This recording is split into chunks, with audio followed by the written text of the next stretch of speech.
어, 주 앞에 나와 예배를 모신 여러분에게 우리 주 예수 그리스도의 은혜와 평강이 충만할 수 있기를 주의 이름으로 축복합니다.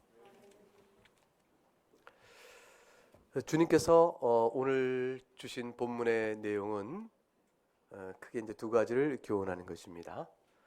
주님이 언제 어느 때 오실 것을 말씀하지 않으셨으나 그러나 언제 어느 때 올 것인지 말씀하지 않으신 주님의 오심이 어떻게 우리에게 다가오게 될 것인가, 그것을 한 가지 얘기하시고요.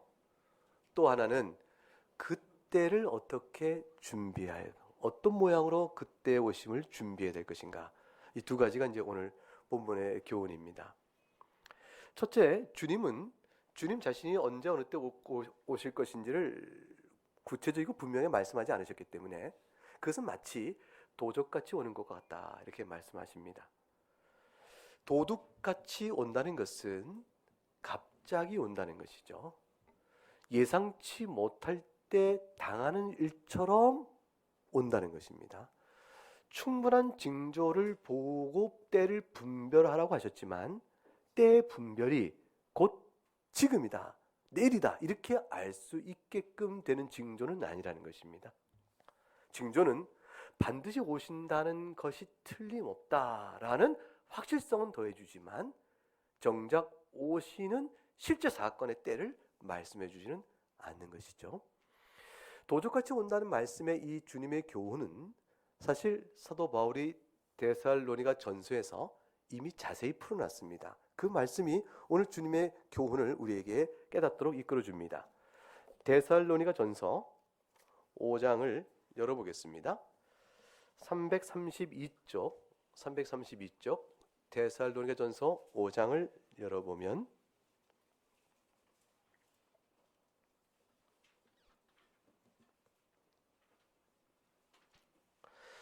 1절부터 3절에 이렇게 기록되어 있습니다. 형제들아, 때와 시기에 관하여는 너희에게 쓸 것이 없음은 주의 날이 밤에 도둑같이 이를 줄을 너희 자신이 자세히 알기 때문이라.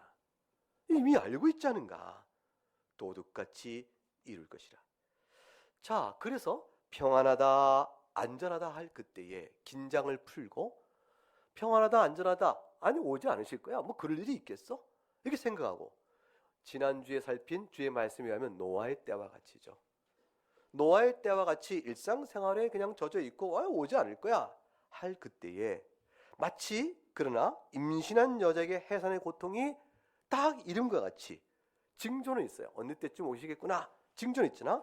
그러나 해산의 고통이 이름과 같이 멸망이 갑자기 그들에게 이르리니 결코 피하지 못하리라. 이걸 피할 수가 없는 도둑같이 임하는 갑작스러운 주의 임재, 그것을 설명합니다. 주님의 임재는 이와 같이 옵니다. 그런데 4절 보니까 좀 모순된 말씀을 주듯이 주셨습니다. 4절 읽어볼까요? 형제들아, 너희는 어둠에 있지 아니하매 그날이 도둑같이 너희에게 임하지 못하리니. 그런데 너희에게는 도둑같이 임하는 것이 아니라 하셨습니다.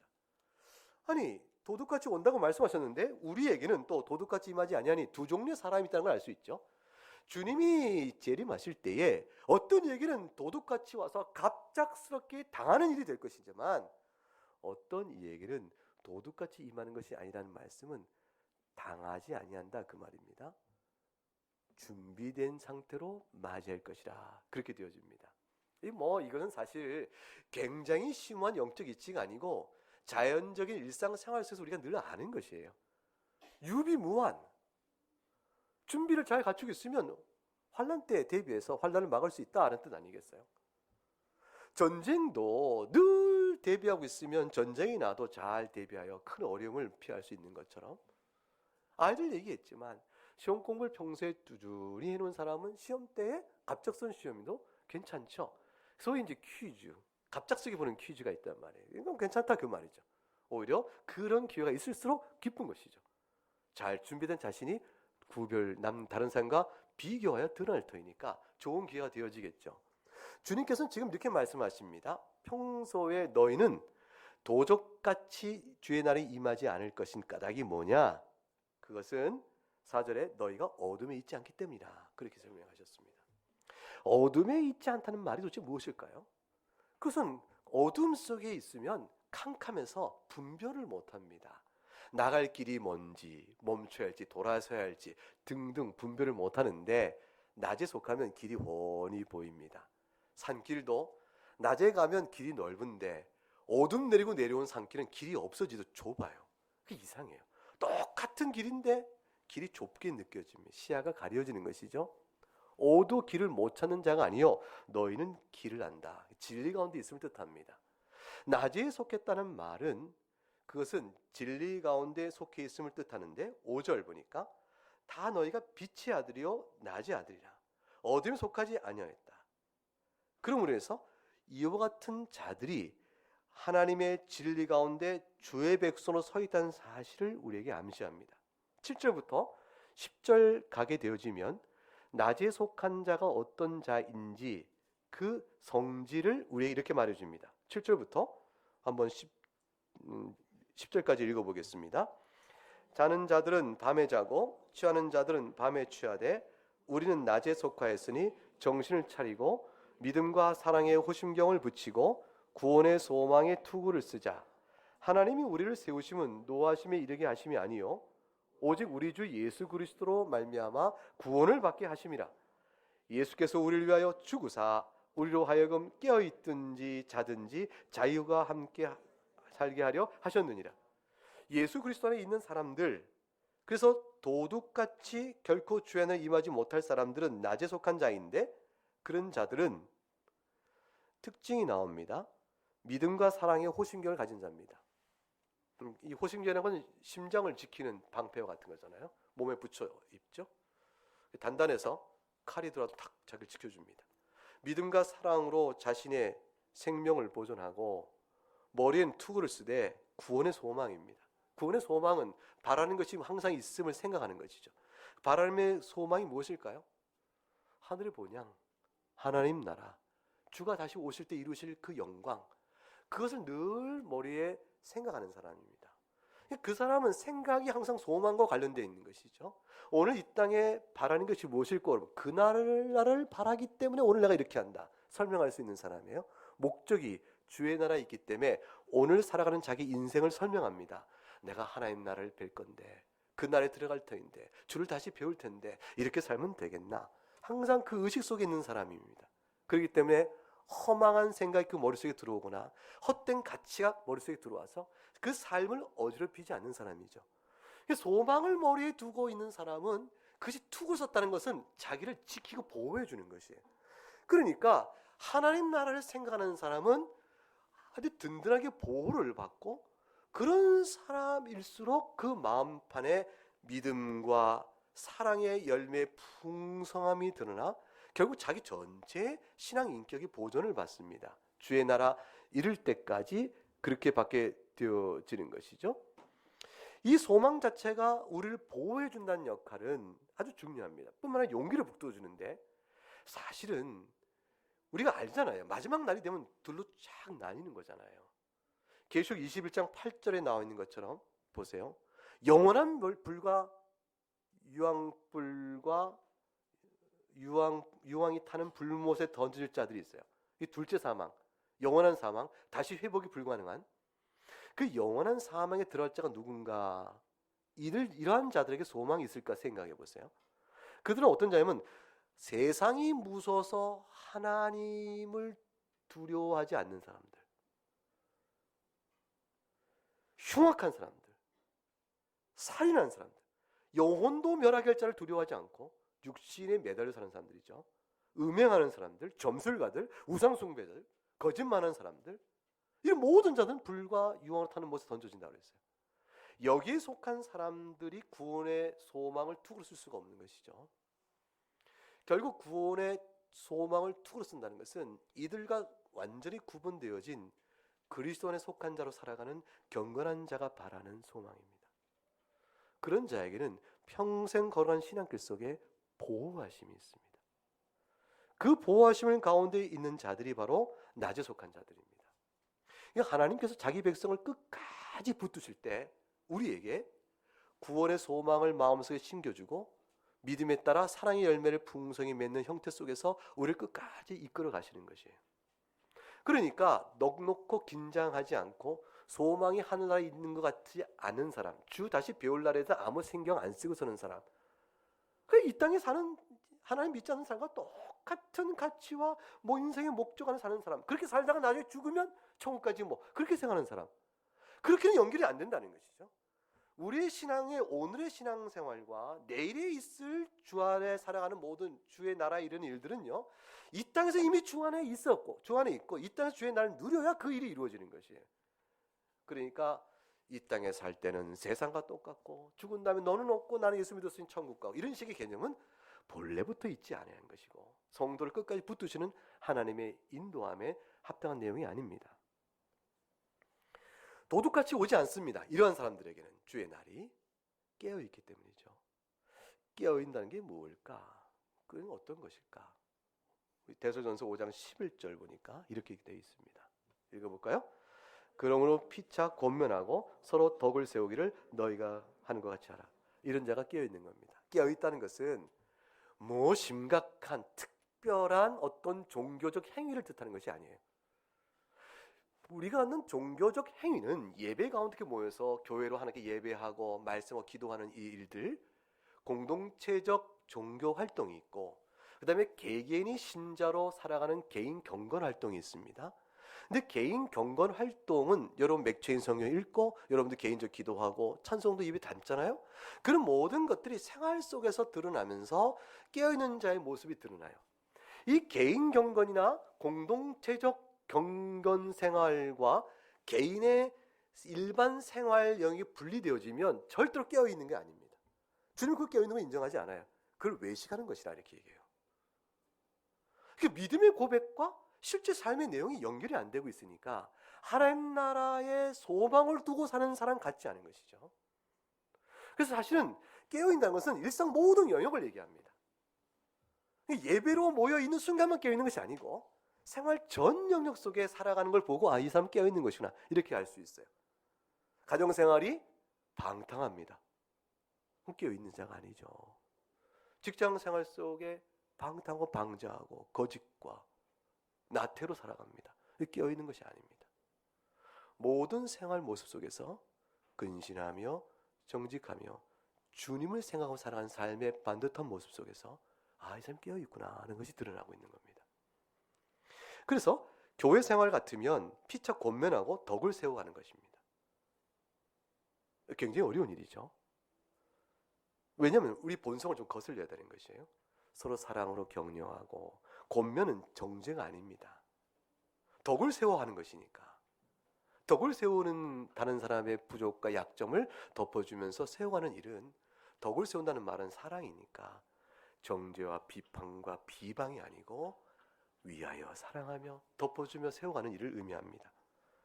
12절 그렇게 하려니까 깨어있는 사람은 어떻게 하는 것이냐면, 주님 오실 때를 기다리는 깨어있는 사람은 12절 13절 읽어봅니다.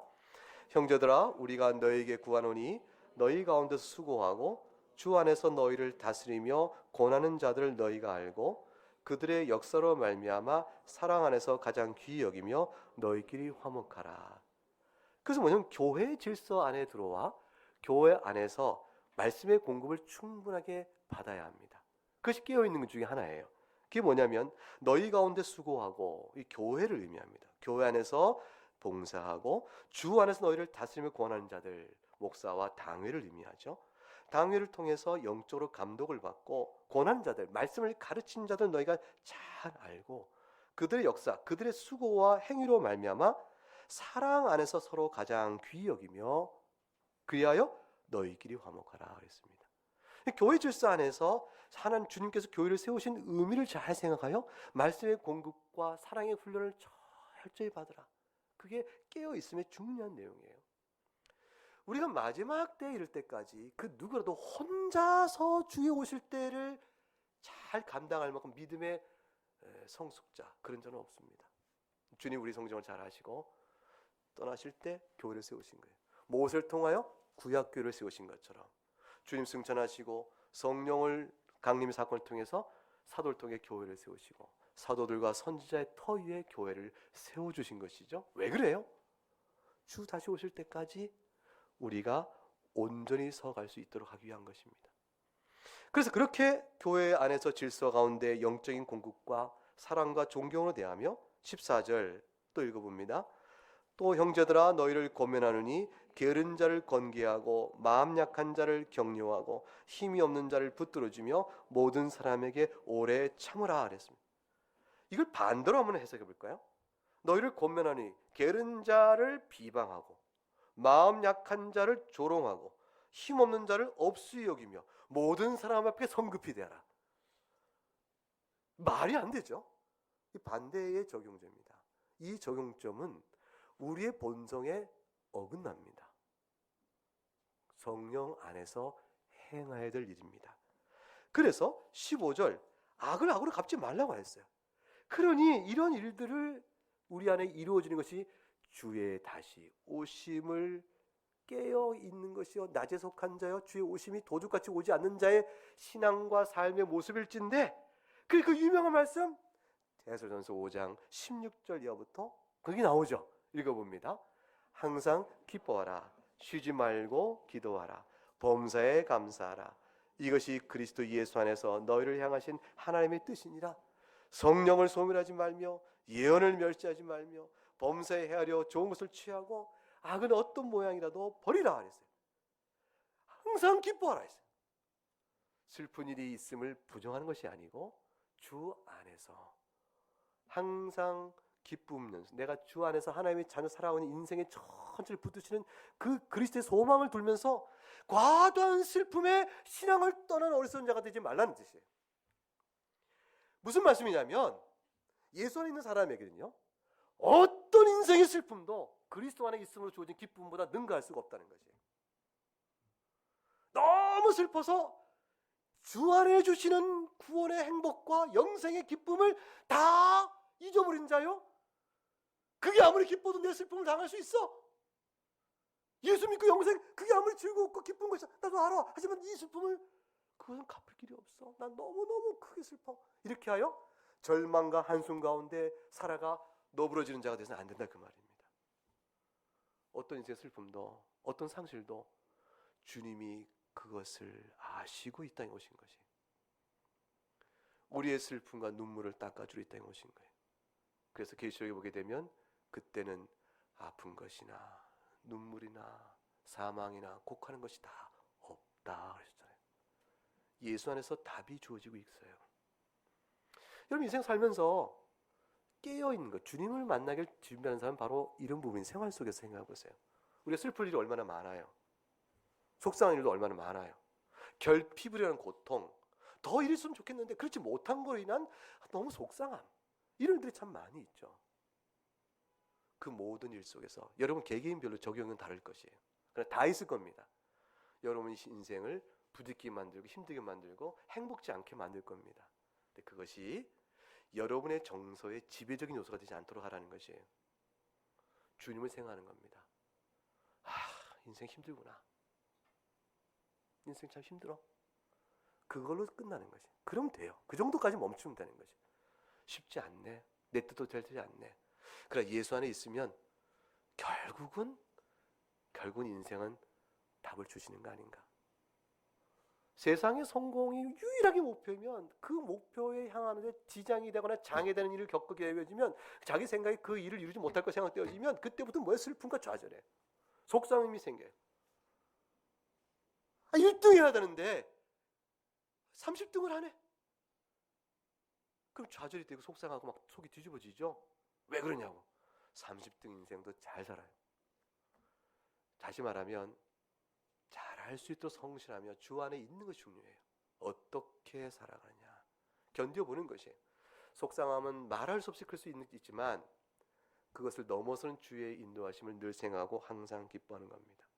이게 주님 다시 오실 그날을 바라보는 사람의 마음입니다.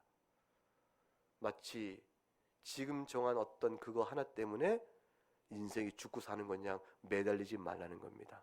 우상숭배죠. 세상 것에 매달려서 모든 가치를 환원시켜 그것이 주어지면 살 것 같고 그것이 없으면 죽을 것 같은 인생, 그런 게 어디 있어요? 예수님밖에. 예수님 한 분 외에는 그런 건 없습니다. 손에 쥐어보세요. 아무것도 아닌 것이 참 이상해. 세상에 좋은 것은요, 진짜 잠깐 이렇게 손에 쥐고 나면 그다음부터 잊어버리더라고요. 아내하고 결혼하려고 그럴 때 그렇게 좋았는데 결혼하니까 별거 아니더라고요. 뭐 다른 사람이 결혼하고 살더라고요. 좀 이해가 안 가죠. 도대체 다른 사람은 어떻게 사냐. 이게 좋은 여자 한 사람밖에 없는데 저 사람들은 참 결혼 손해봤다. 이 사람을 찾아야 되는데. 근데 다른 사람 나보다 더 잘 사는 것 같아요. 요즘 아내가 저한테 맨날 그런 얘기 하는 것 같아요. 여러분 다 그런 것이에요. 사실은 인생은 다 그런 것이에요. 너무 낙심하지 마세요. 쉬지 말고 기도하십시오. 기도가 우리의 생명입니다. 주 앞에 엎드려 기도하고 기도 가운데 주께 위로가 있습니다. 그리고 범사에 감사합니다. 그러면 깨어 주 오실 날을 기다리는 사람이에요. 범사에 감사가 쉽지 않죠. 과다한 슬픔을 이기는 것도 여기에 답이 있습니다. 이게 그리스도 예수 안에서 우리를 향한 하나님 뜻이라 하였으니 이 뜻을 배워 익혀 순종하며 그 가운데 유익을 얻는 것이 믿음의 성숙도겠죠. 믿음이 어린 사람은 이게 어렵습니다. 대개 믿음은 뭐냐면 내가 원하는 걸 주시는 하나님을 믿는 거예요. 근데 내가 구하는 걸 주시는 하나님을 믿다 보면 내가 구하는 것이 되게 이게 큰 것들이 아니고 인생 중에 큰 위로를 준 것들이 아니고 근본적인 것이 아닌 것들이 많습니다. 그렇기 때문에 내가 구하는 걸 주신 하나님을 좋아요 하는 것은 내 정욕과 내 일시적인 편안과 내 바라는 것들, 그런 것들 구하는 거, 그거 좋아하는 수준에 멈추죠. 그러니까 영적으로 주 앞에 성숙하고 자라가는 하나님 나라의 영광을 바라보는 믿음으로써 나아가지는 못하죠. 그러나 너희를 향한 하나님 뜻이라 그리스도 예수에서 이것을 깨달아 하는 것 자체가 믿음의 성숙이요, 우리 생활 속에서 이것이 드러날 겁니다. 성령을 소멸하지 말라. 성령 은혜 가운데 있고 성령 충만을 받고 나는 것이죠. 예언을 멸시하지 말라. 주의 말씀을 멸시하면 안 됩니다. 주께서 기록된 말씀 속에 이미 예언을 우리가 주셨는 바 되었는데 이 모든 예언의 말씀이 기록되어 우리에게 주었잖아요. 이 주어진 성경의 말씀을 존귀 여기고 범죄하려 좋은 것 취하고 악한 것 버려라. 모양이라도 버리라고 했습니다. 이것이 주 오실 날에 우리를 지켜주는 겁니다. 그래서 23절, 24절 읽어봅니다. 평강의 하나님이 친히 너희를 온전히 거룩하게 하시고 또 너희의 온 영과 혼과 몸이 우리 주 예수 그리스도께서 강림하실 때에 흠없게 보존되기를 원하노라. 너희를 부르신 이는 미쁘시니 그가 또한 이루리라 했습니다. 이렇게 해서 주님은 우리를 보존해 가시는 겁니다. 자, 그러면 주님 오실 날을 예비하라. 언제 오실지는 안 알려주시고 그러나 주 오실 것을 생각하고 준비하라. 이 말씀은 결국은 주님 오실 그때 준비된 자와 준비 안 된 자를 찾아내서 예수 안에 있는 사람 가운데 서로 나누기 위한 겁니까? 아니면 예수 안에 있는 자들은 다 구원을 받을 것인데 그 가운데 우리들에게 어떤 영적인 유익을 주기 위한 것입니다. 이게 질문 사실 잘 들어보세요. 여러분 어때요? 예수님 안에 있는 사람이 주님 오실 때에 어떤 사람 잘 준비가 돼 있고 어떤 사람 그렇지 못한 사람이 있다고 쳐봐요. 가령 우리가 논리적으로 생각해서 그때에 나는 예수님 잘 믿는 사람이지만 잘 준비 못했어. 예수님이 그냥 오셨어요. 어떻게 나는 준비 잘 못했으니 나는 이제 망했구나 하고 구원에 떨어지는 건가요? 그것은 아니에요. 예수님 이 땅 오실 때 예수 안에 있는 사람들은 다 부활 영광에서 참여하게 됩니다. 그러면 예수님 오실 때 어차피 깨어있고 준비하는 사람이나 예수 안에 있으나 그렇지 못한 사람이나 결국은 다 영광과도 있다면 뭐 깨어 준비할 거 뭐 있나? 어차피 주님 오시면 다 구원받는 것인데 이런 생각이 슬며시 들어오겠죠. 그래서 열심히 깨어 준비하는 것이 손해보는 것 같죠. 그렇게 해서 나태하고 방탕하며 임의롭게 살아보세요. 행복하겠죠? 고통스럽죠. 자, 무슨 얘기를 하시냐면 이 모든 일은 결국 근본적 원리가 있습니다. 성령 안의 중생자는 하나님 앞에서 신앙이 자라갑니다. 성숙돼 가기 때문에 그 성숙도에서 믿음의 깊이가 차이가 있겠지만 그러나 동일한 신앙적 원리 안에 살아갑니다. 그것은 뭐냐면 내가 내 모든 허물을 주께서 보혈로 갚아 구원해 주셨으니 하나님의 자녀 되었은지 어찌 내가 죄 가운데서 주의 나라를 전혀 사모하지 않고 예수님 안 믿는 자처럼 양심이 둔하고 굳은 자가 되어져서 그 이전에 죄의 종도로 한 자처럼 살겠느냐라는 자기의 성찰과 의식이 항상 살아있어요. 예수 믿는 사람이 이게 생명이에요. 영적 생명이 살아있는 것이라 그 말이에요. 때로는 푹 하고 넘어질 수 있어요. 저도 길 가다 넘어질 때가 있다니까요. 저 잘 걸어요. 걸음에 대해서는 제가 육군 보병 출신인데 얼마나 잘 걸어요. 제가 걷는 일을 잘 걷는데 넘어질 때가 있어요. 걷지 못하게 넘어진 것이 아니고 그럴 때가 있는 겁니다. 신앙인도 실족할 수가 있고 죄를 범할 수가 있습니다. 그런데 죄를 범한 일이 없다는 것이 아니에요. 근데 중생자는 늘 마음속에 하나님 자녀로서의 자기 신분에 대한 확인과 그 감사로 인해서 주 앞에서 내가 어떻게 살지? 라는 생각, 무엇으로 내가 이 감사를 드리지? 라는 기본적 의식이 자기 영혼에서 떠나지 않습니다. 이거마저 죽어버리면 본래 그 사람은 어떻게 우리가 확인해요? 예수님 믿는 사람인지 아닌지. 자기 스스로 자기를 어떻게 알아요? 예수 믿는 사람인지 아닌지. 여러분 스스로 예수 믿는 사람 맞아요? 확인해보세요. 지금 빨리 확인해보세요. 신은경 교우님 어떻게 해서 확인해봐요. 빨리 확인해보세요. 남편이 쳐다보는데 확인해봐요. 맞아요? 아니에요? 안 믿어요? 아니에요. 예수 믿는 사람 맞아요? 네. 대답을 작게 하세요. 크게. 예수 믿는 사람 맞죠? 어떻게 확인해요? 어떻게? 내 안에 구원의 소망이 툭을 쏘고 내가 안 되는데 하나님 나라를 늘 생각 안 되니까요.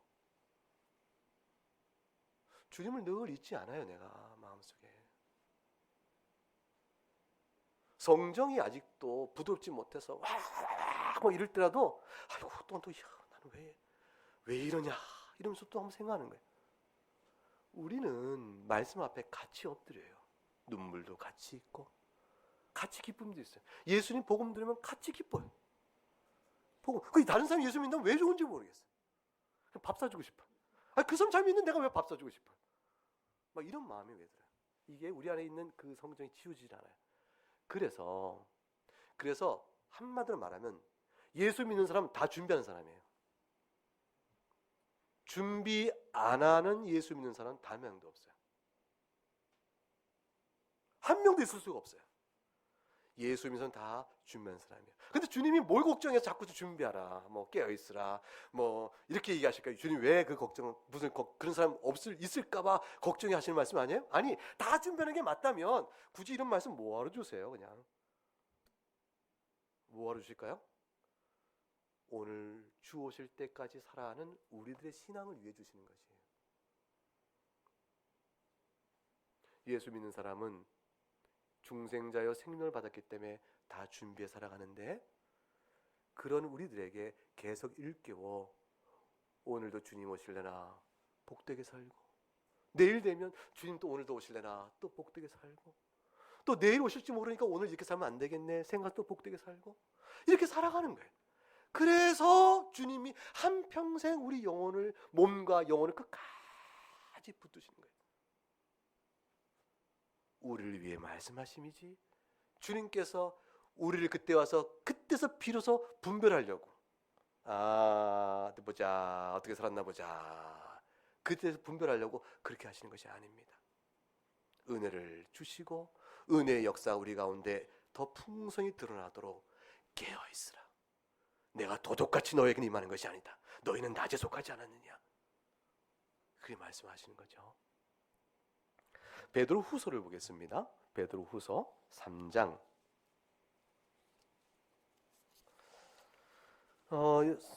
성경 386쪽 베드로 후서 3장 10절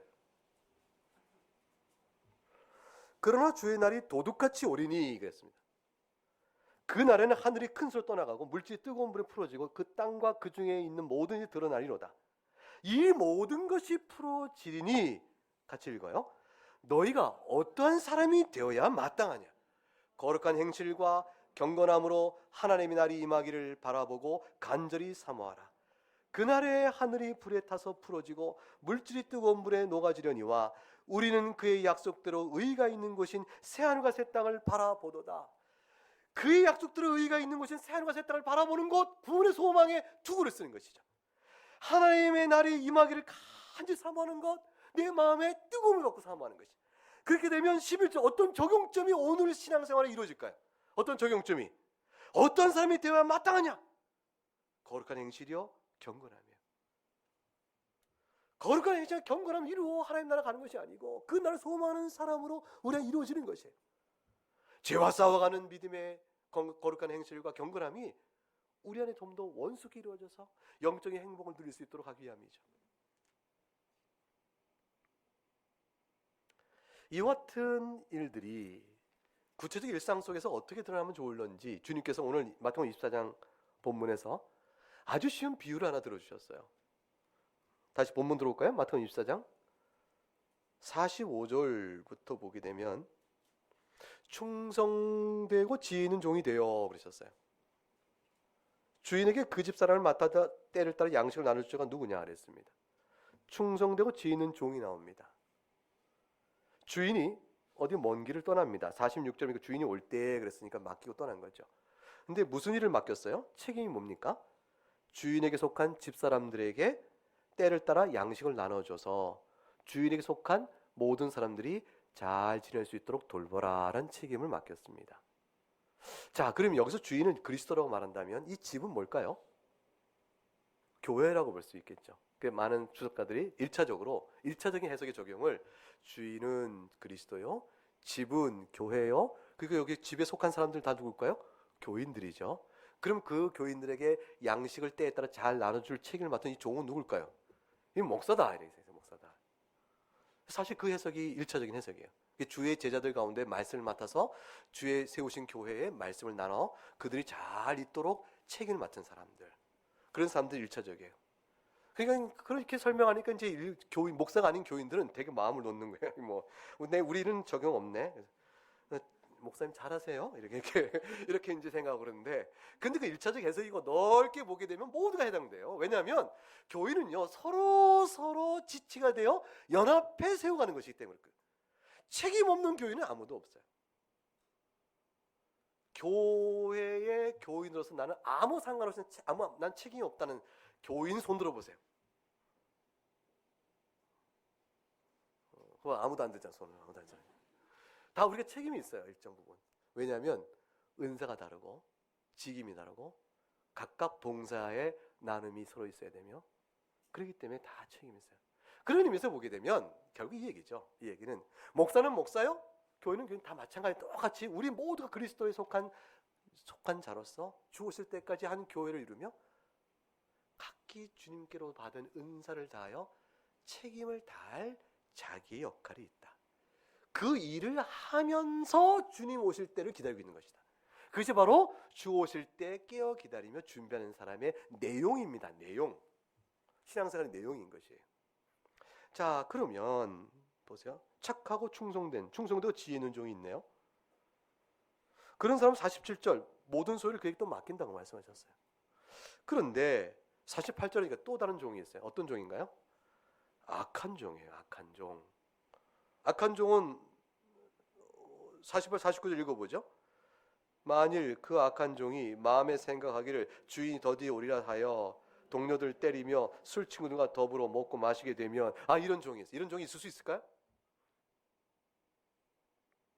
여러분 가운데 이런 종이 있겠습니까? 없겠습니까?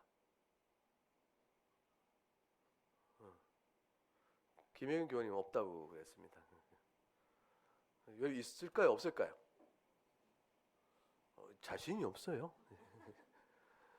저는 여러분 가운데 아무도 없다고 생각합니다.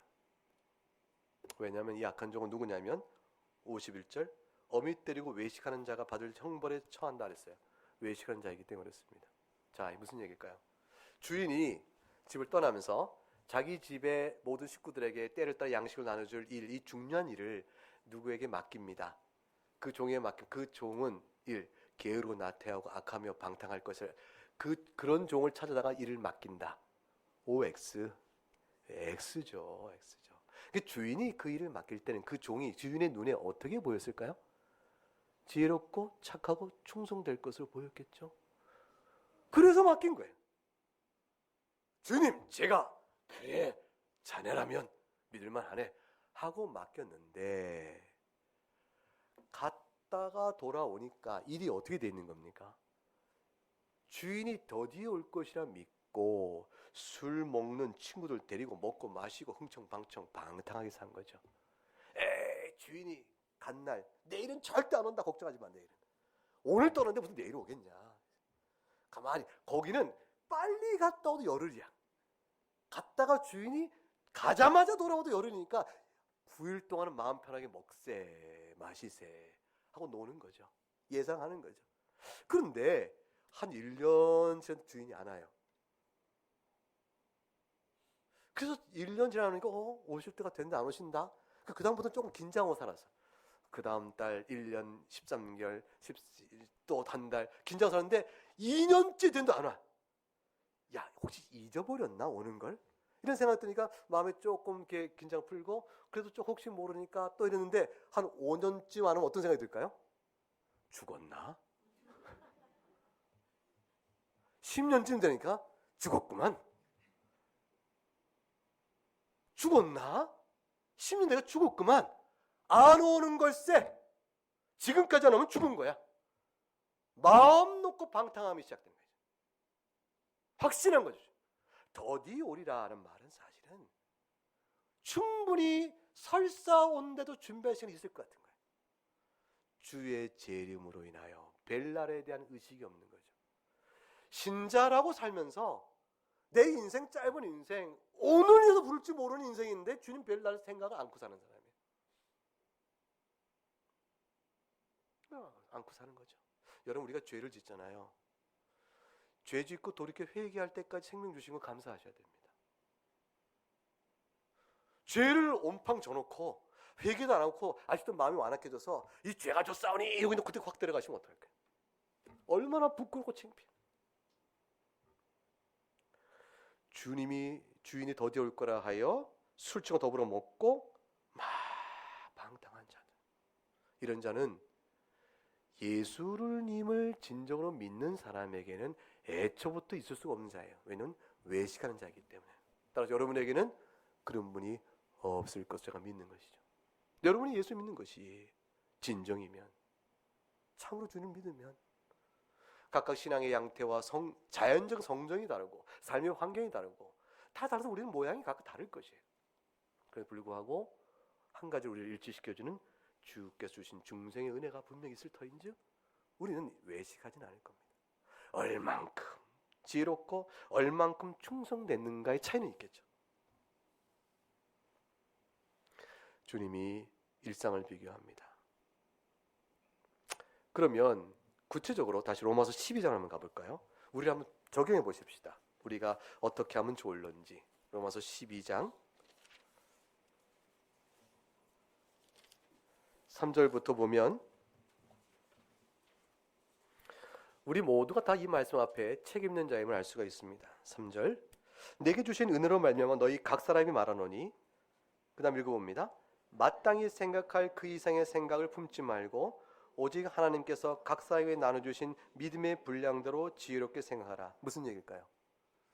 각각 믿음의 분량이 있는데 분량대로 생각하되 생각할 그 이상의 생각을 품지 말라는 말 속에 줄치면요, 그 가로는 정죄하지 말고 교만하지 말라는 뜻이에요. 다른 일을 정죄하지 말고 자네가 생각할 일이 아니네, 위하여 기도할 일이지 자네가 그 사람 일에 대해서 분별하고 판단할 일이 아니네. 정죄하지 말고 판단하지 말고 교만하지 말고 오직 자신의 믿음의 분량대로 지혜롭게 생각하라. 왜냐하면 4절 우리는 한 몸에 많은 지체를 가졌으나 모든 지체가 같은 기능을 가진 것이 아니지 않느냐. 우리 몸도 봐라는 것이, 우리 몸도 각각 지체들이 기능이 다 다르지 않느냐. 마찬가지로 우리도 그리스도 안에서 한 교회를 이루면서 서로 지체가 되었으니 각각 다르다. 다르니 다른 만큼 자신의 믿음의 분량대로 자기 할 바를 생각할 뿐이지 다른 일을 판단하거나 교만이 넘어서지 말라는 것이죠. 6절 은혜 받은 대로 각각 은사가 다르니 읽어봅니다. 혹 예언이면 믿음의 분세대로, 혹 섬기는 일이면 섬기는 일로, 혹 가르치는 자면 가르치는 일로, 혹 위로하는 자면 위로하는 일로, 구제하는 자는 성실함으로, 다스리는 자는 부지런함으로, 긍휼을 베푸는 자는 즐거움으로 할 것이라. 이 모든 일에 여기 하나씩 들여다보세요. 우리 가운데 빠질 것이 있는가? 각각 자기가 어느 하나로 속하는 일들이에요. 이걸 쭉 나열했는데 이 외에도 수없이 나열하겠죠. 그러나 이 정도로 생각한 겁니다. 요컨대 사랑하라는 것입니다. 9절, 10절 형제를 사랑하는 것입니다. 서로 우애하며 존경하기를 먼저 하고, 11절 부지런하고 게으르지 말고 열심히 주를 섬기라고 말씀합니다. 12절 소망 중에 즐거워라고 말해요. 환난 중엔 참으라고 말씀합니다. 기도에 항상 힘쓰라고 말합니다. 성도에 쓸 것을 서로 공급하고 나그네에 대접하기를 힘쓰라고 말합니다. 다 뭐죠? 믿음과 소망과 사랑입니다. 이 세 가지 가운데 힘쓰라고 말합니다. 14절 박해하는 자가 있어도 도리어 축복하라고 말하죠. 즐거워하는 자와 함께 즐거워하고 우는 자와 함께 울라고 말합니다. 마음을 같이 하고 높은 데 마음 두지 말고 낮은 데 처하며 스스로 지는 채 하지 말며 악으로 갚지 말고 오히려 선으로 악을 갚으라고 말합니다. 21절까지 그 내용입니다. 이것이 지혜롭고 충성된 종의 신앙적 적용입니다. 그러니 우리 가운데 아니요, 나는 아니요 라고 말할 자가 없지요. 그래서 깨어 기도하며 주 오실 날을 낮에 속한 자처럼 예비하고 있는 사람은 이런 모습이니까 아주 구체적인 것이에요. 생활 전 내용 속에서 말과 행실과 태도 속에 드러나는 것입니다. 재미있게 골로새서 4장 1, 2절 가게 되면 그냥 들으세요. 상전들아 의와 공평을 종들에게 베풀어라 되어 있어요. 상전들아, 종이면 상전을 하면 무시해요. 요즘 알바생들 이렇게 제대로 약속대로 안 하고, 계약직 사원 약속대로 안 하고 인권 유린하고 노동 윤리 어기는 이런 일 많죠. 그 계약은 지켜줘야 될 거 아니겠어요. 상전들아 종들에게 베풀라 뭐를? 의와 공평을 했어요. 이건 역사 이래로 먼저 많이 가진 자가 갖지 못한 자를 그의 노동을 빌렸을 때 공평하지 않고 의롭게 하지 않는 일은 항상 있었던 일이에요. 세상이 악하기 때문에. 의와 공평으로 종들에게 베풀어라 했어요. 아니 그러려고 해도 저렇게 하는 사람은 어떻게? 아니 그런 사람들도 해서 적당한 원칙이 있겠죠. 스스로 의와 공평대로 행하라 그랬습니다. 근데 그 다음이 중요해요. 너희에게도 하늘에 상전이 계심을 알쩌다. 소망을 바라보는 거예요. 우리의 소망이 하늘에 있음을 알면 비로소 땅에서 내가 주인 된 자로 종에게 의와 공평을 베풀 수 있어야 되는 자연 본성을 거슬린 신앙적 적용이 나옵니다. 이런 게 나오는데 이걸 가르쳐 뭐라 하겠냐면 기도를 계속하라, 기도에 감사하라, 기도와 감사로 이 일을 이룰 수 있느라고 영적인 공급을 설명했습니다. 그 다음 깨어 있으라 그랬어요. 깨어 있는다는 것은 그런 겁니다. 주님을 생각하는 것은 아주 믿음 안에 사는 것은 일상 가운데 드러나는 일이에요. 아주 일상 가운데서 부모와 자식 간에, 부부 간에, 직장에서 모든 일 속에 친구 한구 속에서 일상 속에서 드러나는 일들입니다. 주님께서 왜 이렇게 깨어있으라고 권면을 하실까요? 사실 마태, 마가, 누가 이 세 개를 공간복음서 내용이 중첩된 게 많기 때문에 그렇게 얘기하는데 여기 보면 깨어있어가 굉장히 많습니다. 뿐만 아니라 서신서에도 깨어있으라고 계속 나와요. 왜 이게 계속 강조되고 있을까요? 성경에. 첫 번째 명심할 것은 뭐냐면 주님 오실 날 그때로 오시면 그대로 끝나기 때문에 그렇습니다. 다시 주님 오셨다가 내가 진짜 왔지? 이제 잘 그 명심하고 내가 잠시 갔다가 다시 또 올 테니까 이땐 진짜 제도해야 된다? 이렇게 리허설이 없어요. 주님 오시면 그대로 끝납니다. 최종적입니다. 따라서 오늘 살아가는 우리들의 신앙이 실족하여 믿음에 떠나는 일이 없도록 하기 위함입니다. 아니 하나님께서 영적으로 중생시킨 자는 믿음에 떠날 수가 없잖아요. 그렇죠. 그런데 왜 그걸 걱정하세요? 아니에요. 그 떠날까봐 염려해란 말의 표현을 통해서 인격적인 우리 안에 심겨진 영적 생명이 온전히 드러나는 것이에요. 경계와 경고가 없으면 우리가 자라질 못해요. 그래서 너희가 믿음에서 실족하지 않도록 돌아보라. 이렇게 말은 실족의 가능성이 실제 하나님께 선택한 자가 있기 때문이 아니고 그 경고로 신자는 돌아봐 떨어짐이 없게끔 안전하게 구원을 받는 것이고 위선자요 외식자요 거짓 신자는 그 말대로 떨어져 나가는 겁니다. 분별이 이루어지는 것이에요. 주님 다시 오실 때는 최종적입니다.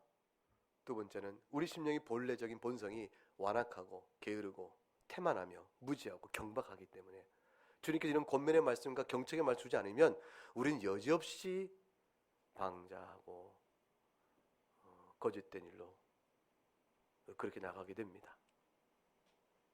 마음대로 상상하고 마음대로 신앙생활을 하는 신앙생활의 세계를 자기가 다 만들어내요.